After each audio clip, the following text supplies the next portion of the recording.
Right. Is it 7:30? I can't see them. So I'm now opening the meeting. Welcome.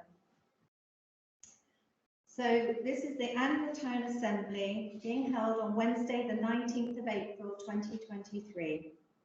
And please be aware that filming, photographing and recording may occur during the meeting. A designated area has been set aside for members of the public not actively participating in the meeting, where there will be no filming and photographs taken. And those will be in the 4 chairs at the back of the hall here. So agenda item number 1 is to receive the apologies for absence. Tonight we've had the apologies from Councillor Kilforce, Councillor Toy, Councillor Harris, Councillor Porter, Councillor Alison von Clemens, Councillor Waldron and Councillor Frith.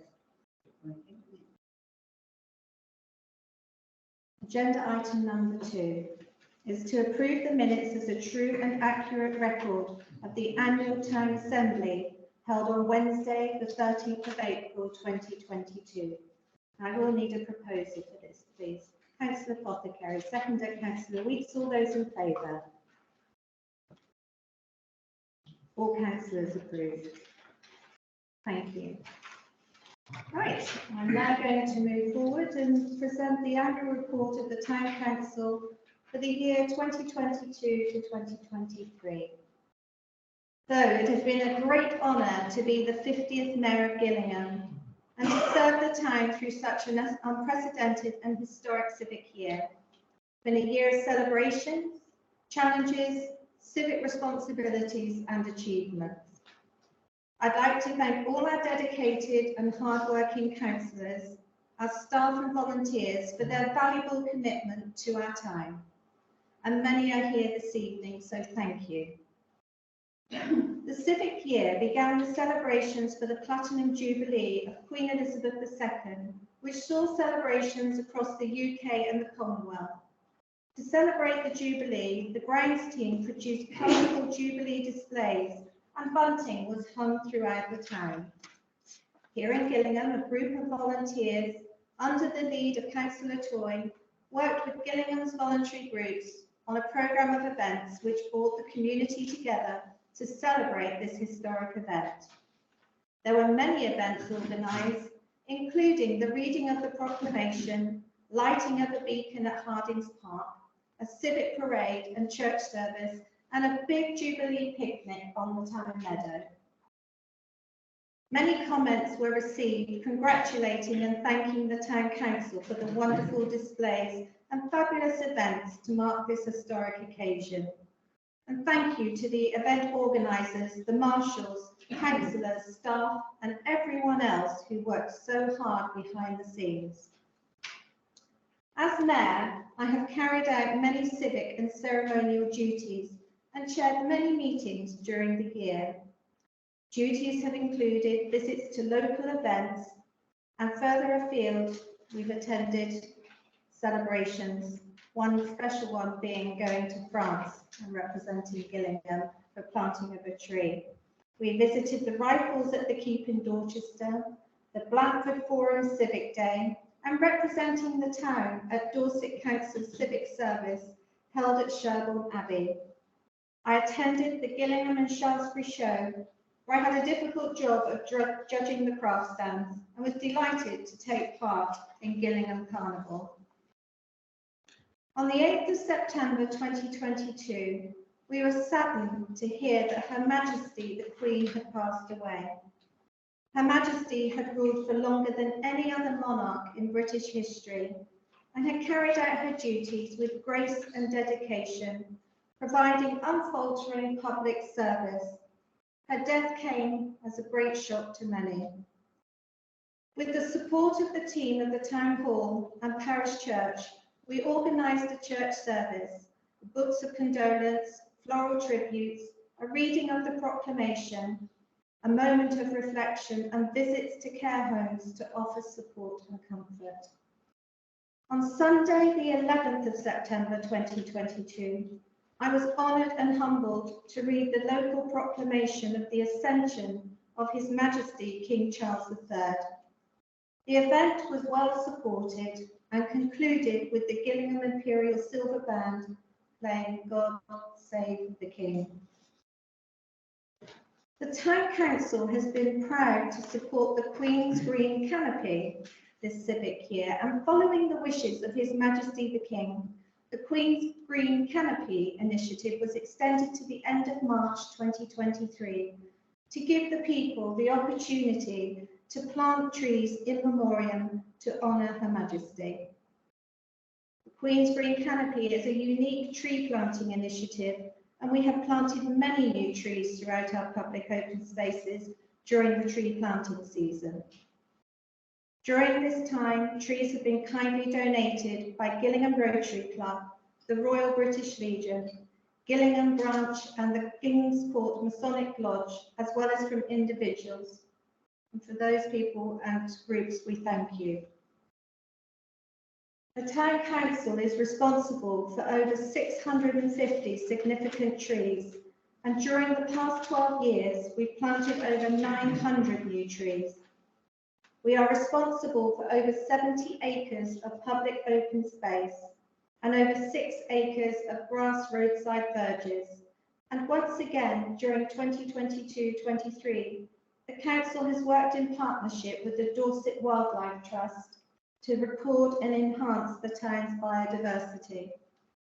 The Town Council own and manage a number of important sites in Gillingham, which provide a valuable network of wildlife-friendly habitats. We are also responsible for over 5 kilometres of riverbanks, which enhance the ecological interest. Dorset Wildlife Trust have helped to produce a biodiversity action plan for most of our open spaces, and they carry out seasonal monitoring to see whether there have been any changes in biodiversity resulting from improved management strategies. In October 2022, we welcomed Dorset Council's Corporate Director for Climate and Ecological Sustainability, Stephen Ford. The Town Clerk, accompanied by Councillor Cullen, lead members of the Town Council's Greener Gillingham Group, Councillor Barry Von Clements, lead member of the Estate Management Subcommittee, gave a presentation to Mr Ford on the Town Council's commitments to reducing climate change through carbon management and improvements to the town's ecology, sorry, too many words there, and biodiversity. The group visited various areas in Gillingham, including the new Principal Street, to discuss the ecological sustainability of the proposed new development. In 2022, the Town Council resolved to adopt a pollinators action plan for the period 22 to 27 to demonstrate its continued commitment to being a bee-friendly town by managing its land to protect and enhance the pollinator habitats and species. The Town Council's gardeners plant bee-friendly flowers, herbs and shrubs which provide nectar and pollen throughout the year. And I wish to thank the gardeners for their skilled work in helping to protect important species and natural habitats whilst keeping Gillingham looking so good. The Town Council's Estate Management Subcommittee, under the leader of Councillor Barry Von Clements, has been working with officers and staff this year to help ensure that public open spaces, parks and gardens continue to be maintained to a high standard. The subcommittee can often be seen out and about visiting the town's public open spaces to consider ways in which to improve and enhance the biodiversity whilst balancing the needs for the amenity space. Thanks must go to members of the subcommittee who work extremely hard on behalf of the council, and also to the volunteers from Gillingham Action for Nature Group, GANG, and Green Gang, who have been working hard this year maintaining the community orchards, planting spinneys, and establishing a foraging hedge under the energetic and expert management of the chairman, Bob Messer. Thank you, Bob. I now have great pleasure in introducing Mr. Bob Messer, Chairman of Gillingham Action for Nature Group, to give a small talk about their works. Thank you. Bob. Oh dear, I think there's not a lot left to say, is there? Right, good evening, ladies and gentlemen. Thank you, Lady Mayor, for inviting me. So, who are Gang? Well, Gang was started 32 years ago by our guru, Elizabeth Kendall, who died the autumn last year. I remember the service in Shaftesbury of hearing the apples falling off the tree outside the Quaker meeting house while the service was being held. So, 30 years ago, Gillingham Action for Nature Group started managing Withy Wood and planted trees at the entrance where there had been, or there was, a small market garden, but it was given to the town council and entrusted to Gang to look after by the Gillingham Brick and Tile Company. Elizabeth and the lady in charge of that were old friends. They didn't think Gang would last, that's why it went to the town council. 20 years ago, Gang planted trees on the other bank, which belonged to Sigma Aldridge and now Merck. That's now called Millennium Wood because it was planted in 2000. And Elizabeth then would have been 60 years old, I think. No, yes, 20 years ago she would have been close to 70 years old. We got a lease for Withy Wood and we built a path and we put in a riverbank protection and we built a footpath. So those are things that Gillingham Action for Nature Group has done on their own reserves, and we've also worked on other nature reserves. But over the last decade, Gang has also worked more closely with Gillingham Town Council on council land. Most notably, the two community orchards, one in the north of the town at Peasmarsh on what's called Shire's Gate, and the other in the south of the town at Upper Loddon. A mixture of apples, pears, and in one of them we've added stone fruit, of old Somerset and Dorset varieties. And we hope this year to put interpretation boards so that people know what's for cider and what's for cooking, etc. Now, I wondered often if a council and an environmental group anywhere else in the country would work so closely together. Gillingham Town Council has accepted suggestions, given permission for Gang to do things, and encouraged regular consultation. I'm amazed at the amount of trust they put in us, though they do have Hamish from Dorset Wildlife Trust who tells them what they should and shouldn't do, which they mostly listen to. So this year, we've planted a foraging hedge. When we planted the orchard, somebody said, but Bob, so people will come and pick the fruit. And I said, but that's the whole point. And so it is with the foraging hedge. We purchased, there's the foraging hedge, being put in by a mixture of Green Gang and Gang volunteers and old returned members of Duke of Edinburgh's award. And it was a pretty grim day, but it went very well. Half of those plants we put in, and there's about 60 metres of it on wires. Half of it we purchased, half of it was donated. Somebody was emptying out their fruit bay, and we planted it in there. We dug it up and took it to Upper Loddon. So that's the foraging hedge of nuts and berries. If people don't find it, the birds and mammals will, so that's good. So Gang has also planted 5 spinneys. We planted lots of trees. In the last year, Gang has planted 100 trees, but we need more shrubs to break up the big grass areas. And so we've made 5 circles, each on a different public open space for bees and butterflies and mammals. That's dogwood, guelder rose, alder buckthorn, dog rose and spindle, hazel and wayfaring tree in these circles. That's another one. That's one of our volunteers there. So we have three different sorts of volunteers. Gang volunteers, Green Gang, they're members who are recovering their mental health. So we never know how many we're going to get. They meet once a fortnight on a Wednesday morning. And we have Duke of Edinburgh's Award volunteers as well. There should be one of those shoveling bark in one of the photographs. Is he around? Earlier, that was at the beginning, was it? There he is, yes. He was one of our earliest DV, and he's now trains other DV people, but he's off to university, unfortunately. But he said, whenever I'm around, I'll come back and help you. So our oldest volunteer is 90, who looks after the herb garden on the town meadow, and our youngest volunteer is deadhead the daffodils because we can't bend down. So gang finances the trees, the shrubs, the stakes, the compost, the bone meal.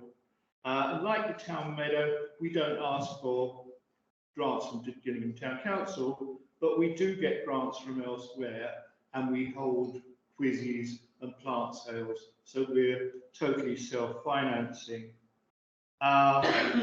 We're self-sufficient, which I think is important. And similarly, we do our own insurance, risk assessments, police checks on staff working with vulnerable people, first aid training, and we have our own vulnerable persons policy, etc. So that is what gang will be doing. What do we hope to do? We've got the funding for making a shallow pond, and we have other plans afoot. So watch this space. And it's great fun. And thank you to the Town Council for allowing us to do it. Oh, thank you, Bob. That was lovely. Can we give Bob a round of applause?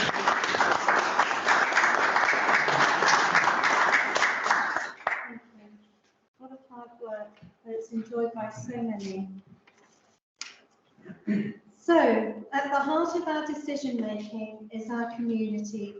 And as a growing town, community engagement has never been more important. As part of the neighbourhood plan process, we continue to consult members of the public, local community groups, businesses and organisations. Last year, we introduced councillor surgeries, which are held on the first Monday of each month. The surgeries enable councillors to personally meet with the residents of Gillingham face to face, and to listen to ideas or concerns that they may have.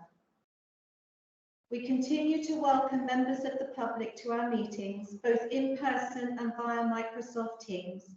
This is a great opportunity for members of the public to see democracy in action. Many of our councillors represent the Town Council at meetings of organisations such as Gillingham Chamber of Commerce, the Blackmore Vale Community Rail Partnership, and the Town Meadow Group, which provides a good line of communication with each organisation. In July last year, we met many people at the town fete, and it was great to hear so many positive comments about our work, to listen to ideas and to address concerns. In the autumn, we held a consultation evening with the local sports clubs and leisure groups, where we gave a presentation on the future of the town and discuss future needs and aspirations. One of our most interesting public engagement sessions was with the Sioux Beaver Colony, who came to the town hall in November to meet with myself and the deputy mayor. Aren't they lovely? They had lots of interesting questions and exciting ideas, and the Beavers were a credit to their leaders, to their families, and to our town. During the past 3 years, we have been raised by members of the public on numerous occasions, and there's 3 issues that they've brought up. The first issue was infrastructure. The second was policing. And the third was access to the countryside. The Town Council recognised the importance of high quality, sustainable, resilient infrastructure, and moving forward, we will be working with developers, stakeholders and Dorset Council to ensure that the right infrastructure is delivered at the right time and in the right place. Whilst Gillingham requires more infrastructure to meet its needs, the town is lucky to have some great facilities which are changing and adapting to meet the community needs. One such facility is Gillingham Library, which has adapted over the past few years to provide a safe, warm space and for a variety of community uses.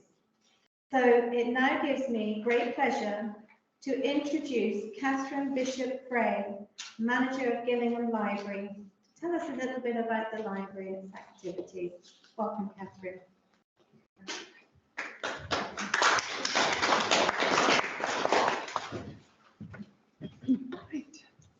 Hello everyone, I'm Catherine. So I'm just going to talk through a little bit about what we've been doing, but so far things have been intersecting, which is quite nice to see. So we go on to the next slide. So I'm going to start by just talking about the children.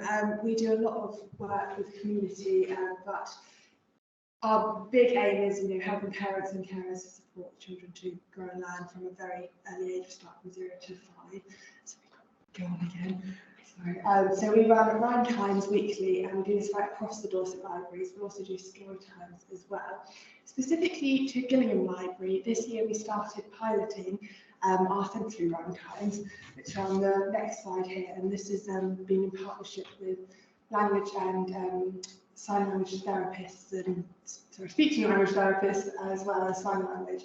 And it's been running in Bridport, Gillingham, Weymouth, Blandford, Dorchester and Swanage, so right across the county. And we were very lucky to get some wonderful sensory mats and lots of sensory toys, which has actually had some really great feedback from the community. It was initially to support special educational needs and or disabilities, but actually it's developed into much more than that. There's been a lot of talk from parents locally that just want their children to be interacting, especially after the pandemic. There's that social interaction that their children are missing between 0 to 5, and the sensory environment has been really helpful. And yeah, it's just been a really nice thing to do for the community, so it will continue.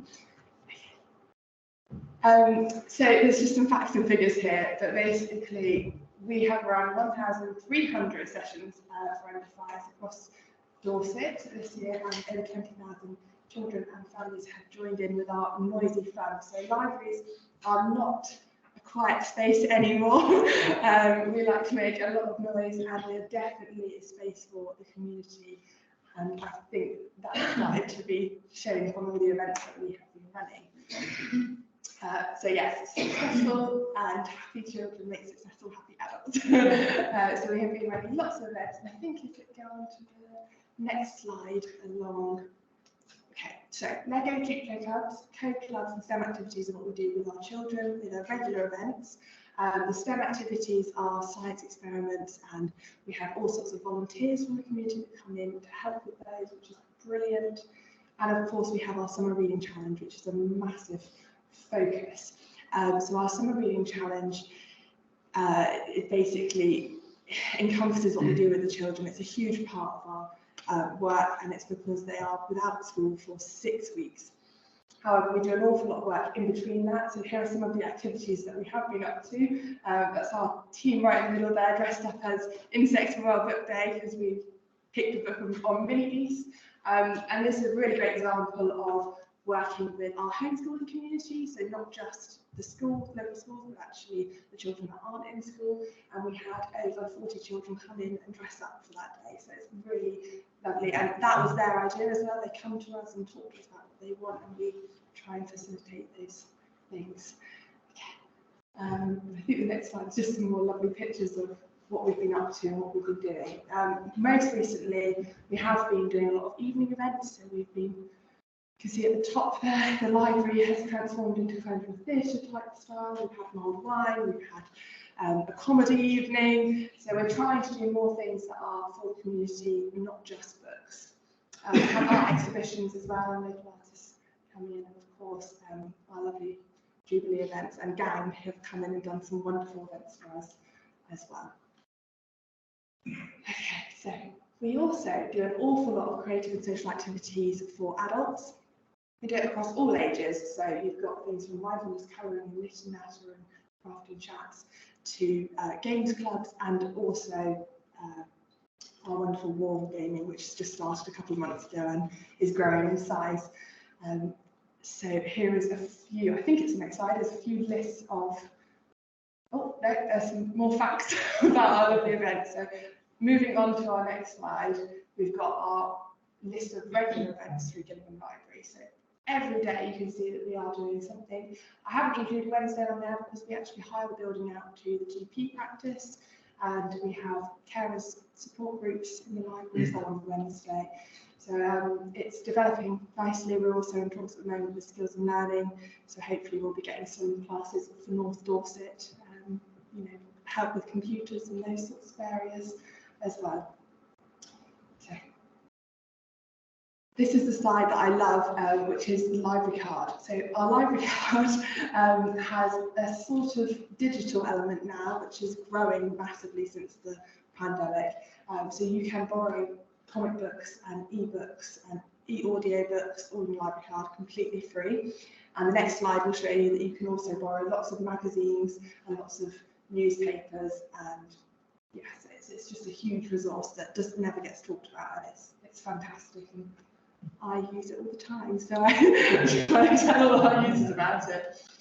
Okay, so our computers, I'm just going to touch really quickly on this.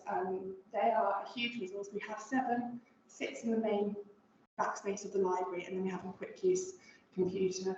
They are used all day, every day that we're open. The picture on the left is a special coding day, which was last year with Dorset Tech. So Dorset Tech came in and ran some sessions for us throughout the day, which was specific for our homeschoolers, because in school they were getting this day and the homeschoolers work. So we used library space to facilitate that. And I think on the next slide, it's the library strategy information. So this is a timeline of the strategy. Some of the dates on there are slightly different. So I think the informal cabinet has been slightly pushed back. And if we just go to the next slide, I'll explain why. So the library strategy survey numbers came back and we exceeded the response target by 34%, which was amazing, which has meant that our timescale has been slightly shifted because we've had to take a bit of time to look at those responses and actually process them, which is wonderful news. So that's why the shift in timescale has happened. So we had 90% of respondents agree with our mission and core themes, which was wonderful. And then 81% agree with the library model and services available.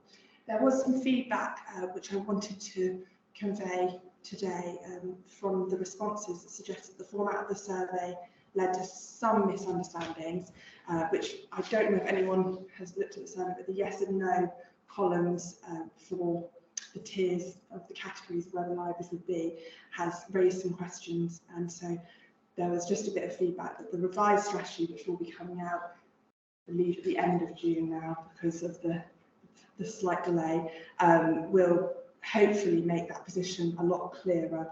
But for example, Gillingham, we were put originally in the main category, but in Libraries Plus, and the main category had an autism friendly room.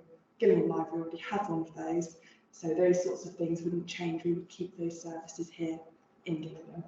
So yes, that's kind of my quick thing. But we have lots of exciting things coming for the future. We are in talks with Dorset Wildlife Trust, and we have all sorts of wonderful things coming up for the Summer Reading Challenge this year as well. But my main thing is that we are here for the community, and I love it when people come and speak to me and ask for things, because we have the most brilliant ideas and I can't say no. So, thank you very much. Oh, Catherine, thank you.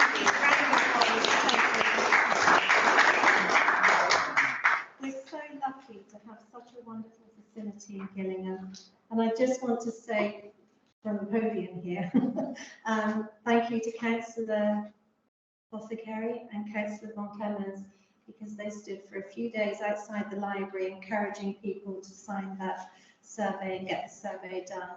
And without that, we may not have got to those numbers. So thank you to you both. So, having listened to many concerns about policing in Gillingham, the Town Councillors attended a meeting with Simon Hall, the MP for North Dorset, David Sidwick, Dorset Police and Crime Commissioner, and the Superintendent Dean O'Connor to discuss crime prevention, policing and funding in Gillingham.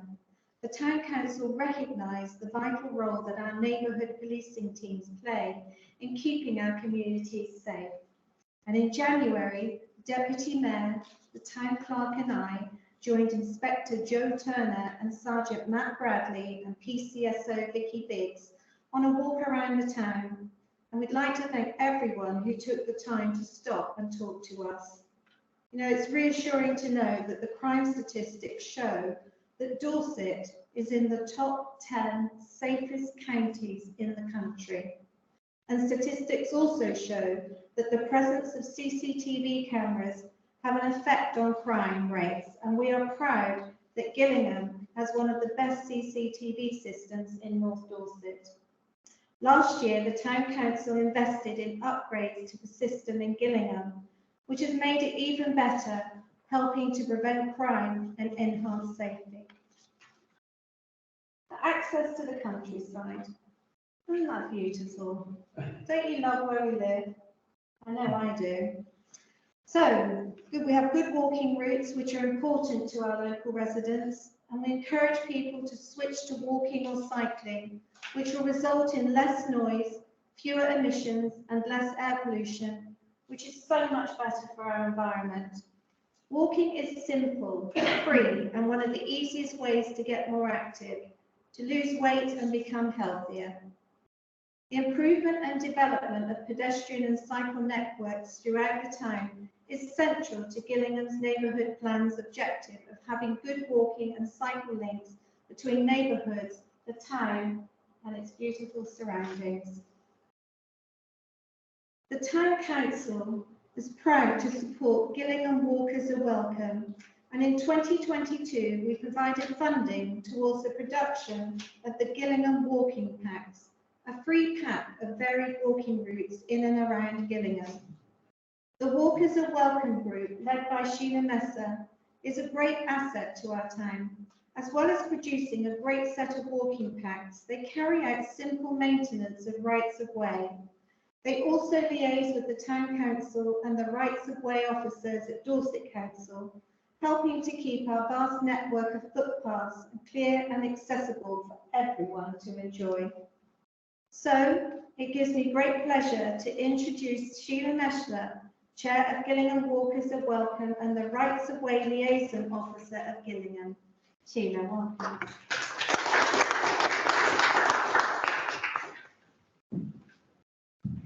Thank you. I'm not sure she's left me much to say. She's still in the camera. Okay, so we are Gillingham Walkers Are Welcome. And it's a rather cumbersome sort of name. Why this? Well, actually, Walkers Are Welcome are a national network of towns and villages, and the purpose of the network is to help us to develop and promote walking. I have to say, most of the towns are very touristy sorts of places with very grand and delightful walks. They accepted us because we said we wanted to improve what we had and to make the most of the farming area. So I guess we've got to try. Okay, so how do we actually do this in Gillingham? Well, Gillingham Walkers is a walking group. We run weekly short walks and monthly longer walks with trained leaders. We have a leader and a back marker. And we've been doing this for nearly 20 years now. It predates Walkers Are Welcome by quite a long way, but continues to thrive, continues to evolve, but is the core really still of what we do.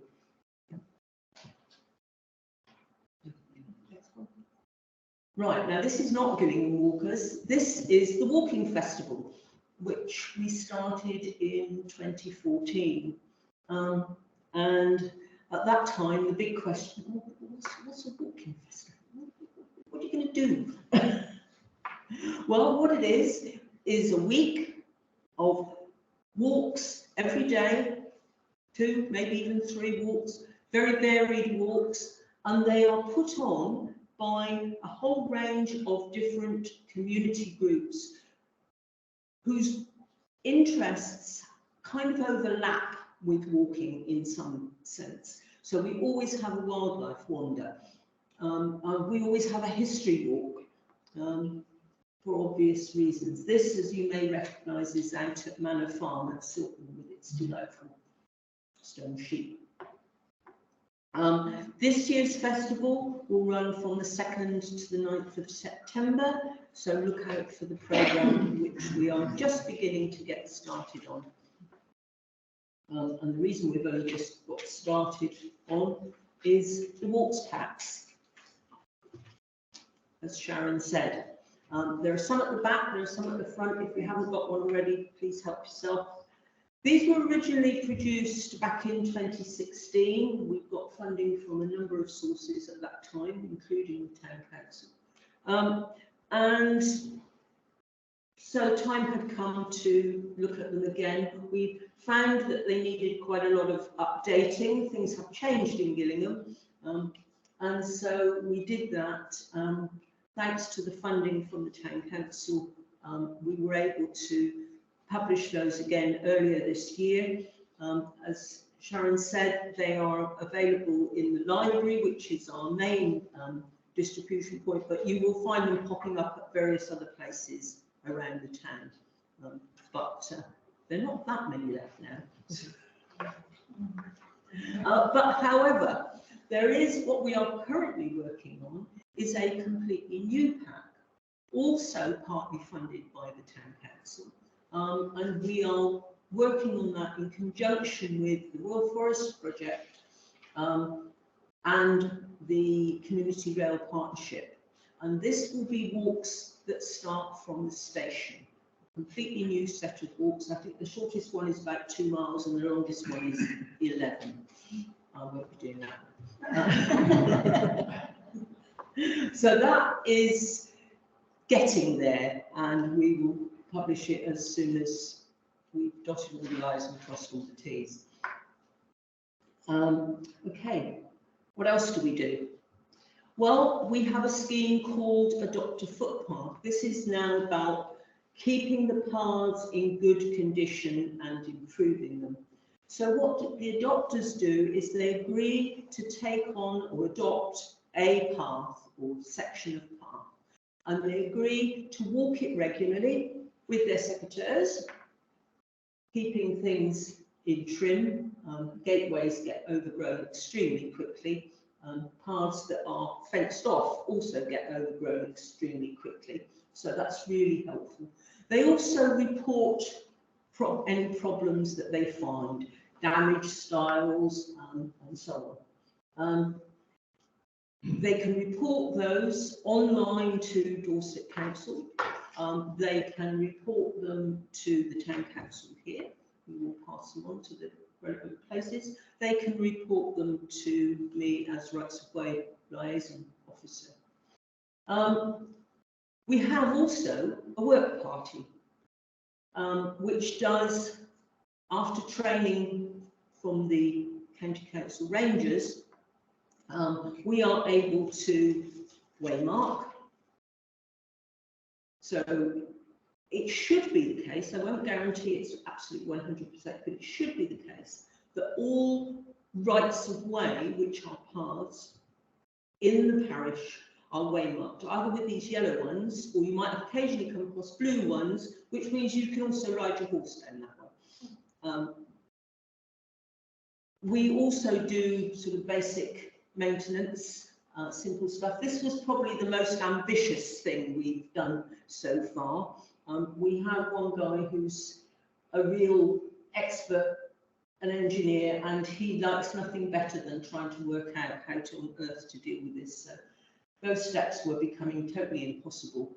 We managed to replace them with the ones over there. And I think there's one more joke.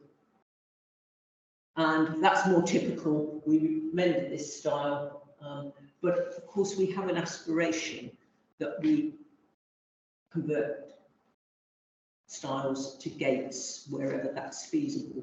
And thinking about it recently, over the years, about 50 styles in the parish have been replaced by gates. There are still styles. But that it helps with the access to the countryside for many people. Because what we discovered when we started the walking festival was that there were no people who could walk 6-7 miles. They couldn't get over a stile.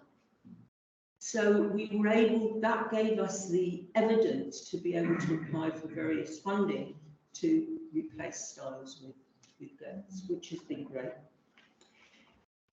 I have to admit that since COVID, Adopt a Footpath and the Work Party have not been as active as they were in the past, and we're looking to try to get things up and running again. So we're looking for all sorts of people. We're looking, as you can see from what we've said, we're looking for footpath adopters, we're looking for walk leaders, we're looking for members of the Work Party, we're looking for committee members. So, you know, anybody who's interested in walking, we think they might have something to offer in any of those ways, please get in touch. We will find something helpful for you to do. Thank you. Thank you, Sheila. Thank you.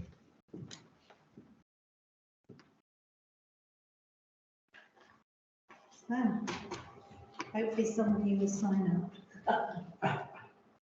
So, finance and budgets. That's the serious part now. So the Town Council started the year in a good financial position, which enabled projects to be delivered and grants to be awarded to local clubs and organisations.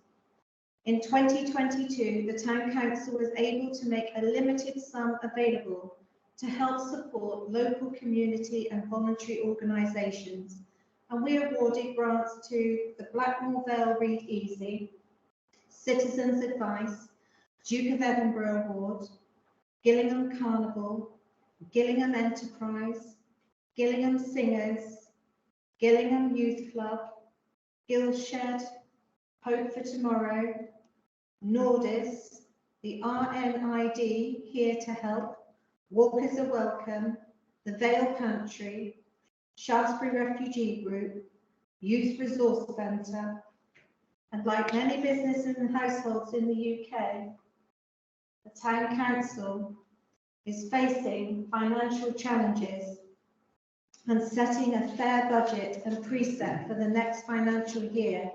It has been difficult. And in January 23, the Council unanimously agreed and resolved that the total precept for year ending 23-24 should be £1,020,559. And that is an increase in council tax for a Band D property in Gillingham of 3.52%, £8.13 a year. One of the grant recipients in 2022 was Read Easy, and last year I had the pleasure of presenting a certificate on behalf of the Read Easy Blackmore Vale North Dorset team to Bayan, a refugee from the Syrian war, living locally, for completing her 2-year reading course under the mentorship of her teacher, Lindsay. Lindsay was also presented with a certificate for successfully training Banyan. Actually, when she came along to that presentation, she made some of her own cakes, and they were absolutely delicious. She's a very good cook. So it gives me now great pleasure to introduce Mary Walker from Read Easy Blackmore Vale, North Dorset, who will tell us a little bit more about their Vale efforts. Thank you. Thank you. Well, thank you, Lady Mayor, and good evening, ladies and gentlemen. I'm the leader of the Bracknell Vale North Read Easy management team. And I first of all start with an apology that our coordinator was not able to, Mindy Lucas was not able to, she was indisposed, so presents her apologies, but anyway, I'll try and dignitize.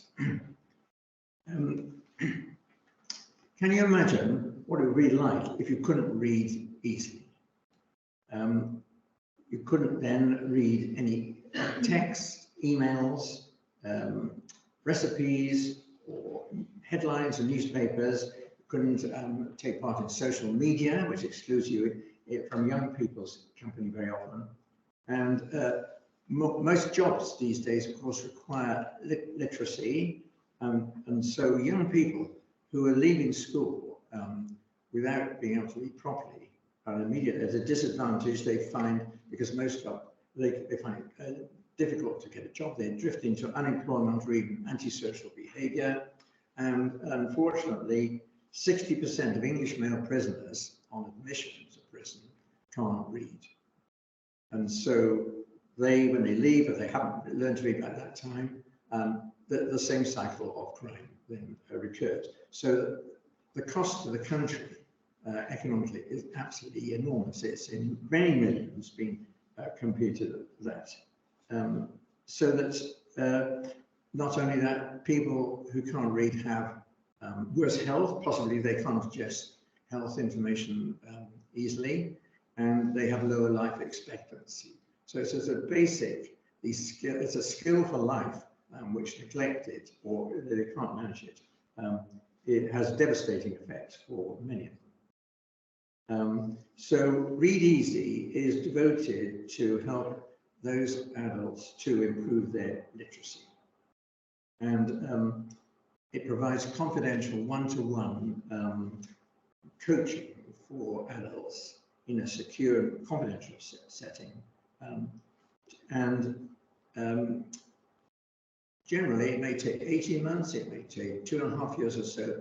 Generally, we're very successful in getting them to achieve a degree of literacy for them. Very often, formal education has failed dismally, and they can't bear the thought of any classes or groups. And it's the one-to-one confidential coaching with one person twice a week, usually, which is so successful. We cover an area from Sherborne to Sturminster Newton, Shaftesbury, Gillingham, Wincanton, Mere, and the surrounding villages. We have 3 regional coordinators, one of whom is Mindy Lucas.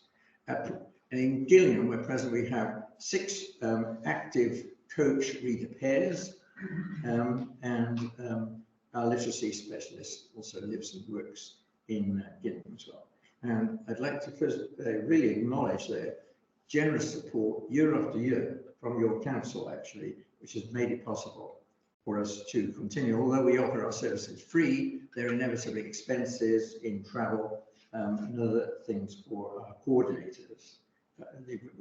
As volunteers, we don't actually ask for anything. So your grant went to our running costs, training and coordinators inspected. All our coaches are trained.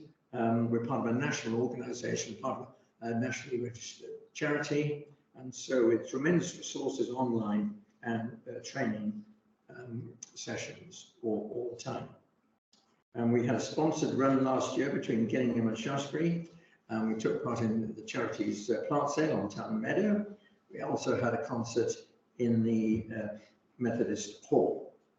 We provide bi-monthly quizzes at Chapman and Moore for funding. And so our coordinators, when they're contacted, they arrange to meet and have a cup of coffee with the person inquiring who's interested in reading, and then enroll them with an appropriate coach. We take great care to ensure that the coaches have the skills and attributes to assist in what can be quite a lengthy and challenging process. and patience, enthusiasm, and completely non-judgmental attitudes are essential. We do have a 4-page form, which takes a little while to follow. And Mindy was telling me that one of these readers went through this form and got to the last page and then said, well, now, can we get on with it? And that meant Mindy, as a trained coach, had to start there and then. So we do try to accommodate people. We use the Shannon Trust method that's created by literary specialists, and it relies on a phonics manual and follows a detailed and clear methodology. There are 5 manuals that readers work through at their own pace. So it's absolutely at the reader's pace. Don't push them. There are no time limits or anything like that. There are a variety of reading books tailored for each manual. And so at an early stage, readers start to enjoy reading for its own sake. And our coordinators provide resources like crossword puzzles, word searches, word games, just trying to make it fun for them. And we've now got purchased several tablets, which the readers can borrow to use at home.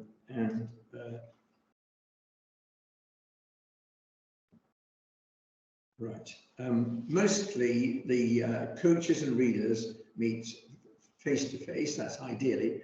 But for example, in COVID, it had to be conducted remotely with WhatsApp or even phone. And that may continue now, just one session face to face and one online. The coordinator's job is to monitor what's going on, make sure that the readers and the coaches are getting on, basic thing, and if the progress is being made. And they meet with the coach reader pairs quite regularly. They feedback other books which the readers might have enjoyed, such as Sandy Tosby's Hitler's Canary or The Red Balloon. We're gradually building a library of those which are based on recommendations from the coaches. And when the readers complete their manual, we have a certificate for them, and at the end of graduation, we have a sort of tea party that Sharon has illustrated there, which Jenny Pope started, our first coordinator, and that's always a great fair indeed. Some of you might have actually seen the J Blades TV documentary March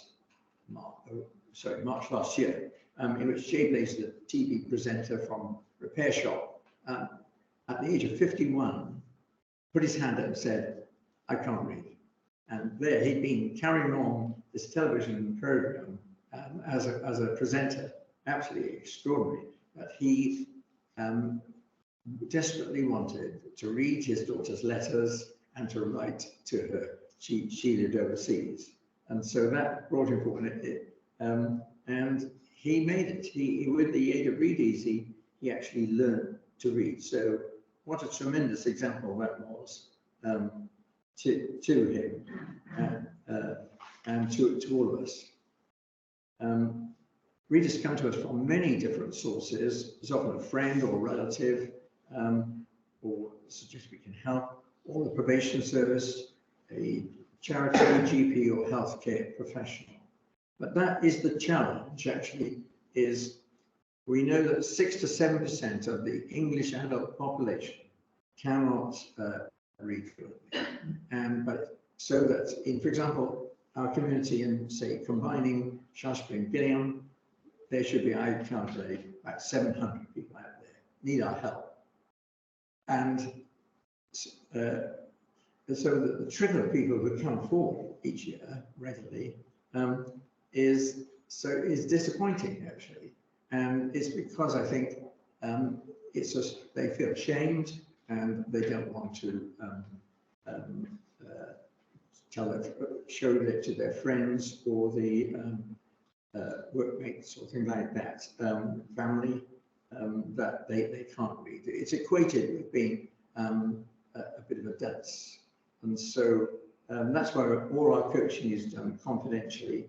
But what we can say is with the progress, and when they learn to read, what a tremendous effect it has on their personal self-confidence. They all describe this effect that it has on their personal confidence. Some, for example, would be terrified of going to before they learn to read, terrified of going to a supermarket. We had an 80-year-old gentleman who described to me how after he learned to read, he sat down on the bench outside the NatWest branch in the Shaftesbury, and a lady came to sit on the bench, and he struck up a conversation with her. That might not seem much to us. It was something he never ever dared to do before. Going to a supermarket was an absolute ordeal to him until he learned to read. So it is really absolutely life-changing for these people, for our readers. And so that's why it's well worthy of your support. Thank you. Thank you. Thank you, Mary.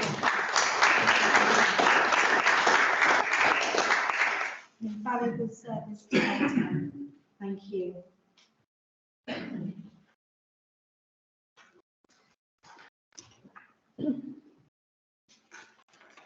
So our projects. The Town Council has 4 standing committees, 12 subcommittees and 7 task and finish groups, all working hard for the benefit of the town.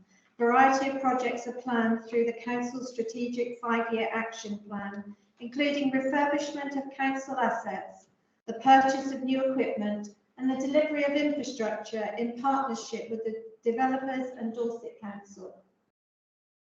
Projects delivered during this civic year have included the resurfacing of Hardings Lane car park, the installation of new swings at the Lobbourne play area, resurfacing of Wren Place play area, and the installation of bins and benches at various locations throughout Gillingham.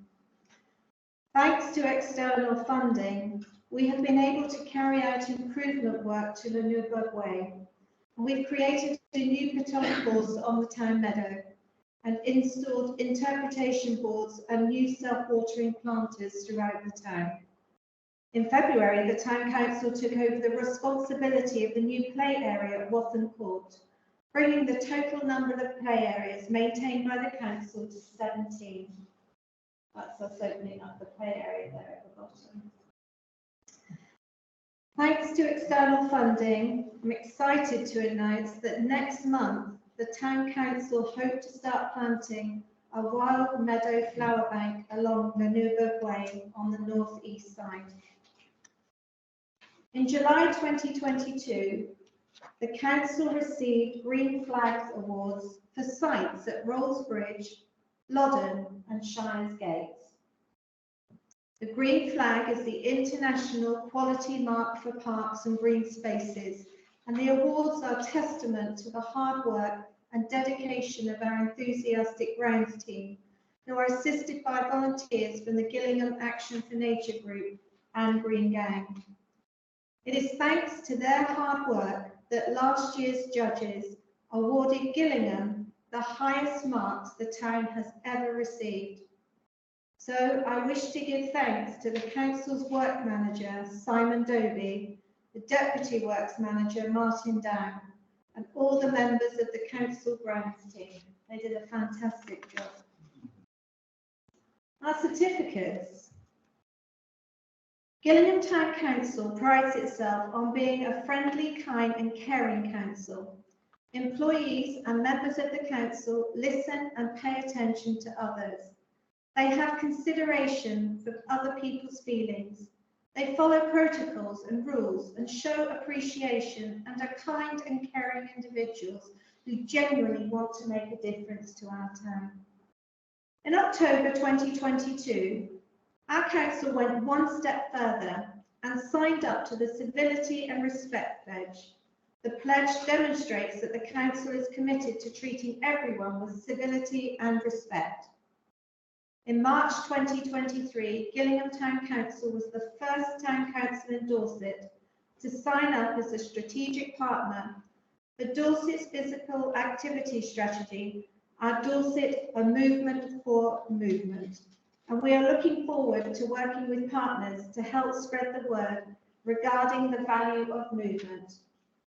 At a special award ceremony held in Dorchester on the 18th of November 2022, Gillingham Town Council's COVID-19 community volunteers received a Community Action Group of the Year award. This is a wonderful recognition for the volunteers who will go down in history for their kind and selfless actions during the lockdowns. Our triple star certificate. This is incredible.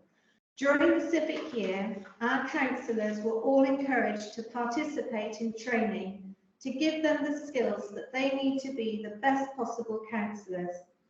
And I'm really, really proud to report that this year, Gillingham Town Council was the only council in Dorset to achieve a triple star award for 22 and 23. That's how committed all our councillors are to receiving training. Everyone participated, and that's why we got that fantastic award. So thank you, councillors. Dementia Friends. In March 2023, the Town Council staff attended a Dementia Friends awareness session in support of Dementia Friendly Gillingham, who are committed to maintaining a dementia friendly community. It is thanks to the Dementia Friendly Gillingham group that people living with dementia can live well and have access to an active lifestyle in Gillingham. Our councillors. I wish to thank those councillors who have left the council during this past year. That's Laura Ashfield and Mike Gould. And in September, we were delighted to welcome Graham Bashford and Sarah Snook, who were co-opted as town councillors representing the Town Ward of Gillingham. And incredibly, both of these new councillors have already taken on lead roles and are doing a fantastic job. So thank you. I wish to thank the chairman of our standing committees and the lead members of our subcommittees and the task and finish groups. The chairman of General Purpose Committee, Councillor Mick Hill, and his deputy, Councillor Graham Porter, have worked with their committee members to oversee many projects in the town. The General Purpose Committee oversees 17 play areas and over 70 acres of public open space. The committee also deal with allotments, cemeteries, gardens, and the council's property portfolio. The chairman of the Planning Committee, Councillor Vel Pothecary, and Deputy Councillor Rupert Evell, have worked with committee members to comment on over 100 planning applications this year. The committee is also overseeing the work on a new neighbourhood plan for Gillingham. The chairman of Finance and Policy Committee, Councillor Donna Toy, and her deputy, Councillor Mark Walden, and members of the Finance and Policy Committee, again, have worked hard through a very challenging year, and as well as overseeing council contracts and agreements, the committee has also reviewed and approved 44 council policies. The chairman of the HR Committee, Councillor Barry Von Clemens, and Deputy Councillor Donna Toy, and members are responsible for 14 members of staff and oversee the recruitment. In January, the council welcomed a new responsible financial officer, and this month, 2 new members of staff will be joining our award-winning Browns team. And a big thank you to the members of our 12 subcommittees and 7 task and finish groups who have worked really hard this year. These groups spend many hours working on their projects, and so thank you to each and every one of you. I also extend my thanks to Julie Hawkins, our town clerk, and the wonderful team at the town hall, and Simon Doby, our works manager, and all the members of the wonderful Browns team. All our staff go above and beyond and do such an amazing job. But together, we are all achieving amazing things. I wish to close my report tonight by paying a special tribute to a wonderful lady, Freeman Elizabeth Kendall, who sadly passed away on the 27th of August 2022. Elizabeth was a past town councillor in Gillingham, founder of Gillingham Action for Nature Group 30 years ago, and a freeman of the town. Elizabeth was an inspiration to many and will be greatly missed. There she is.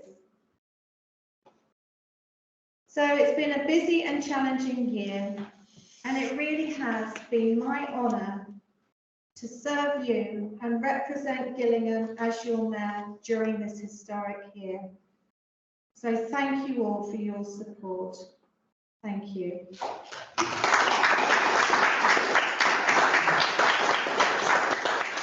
I'm now going to put my knuckle line. Do we have any questions? No? Okay.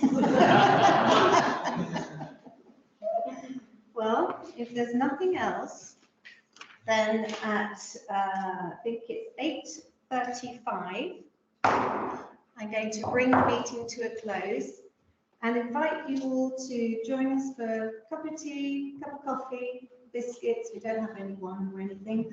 A nice cup of tea. And thank you for attending the 2023 Annual Town Assembly. Thank you.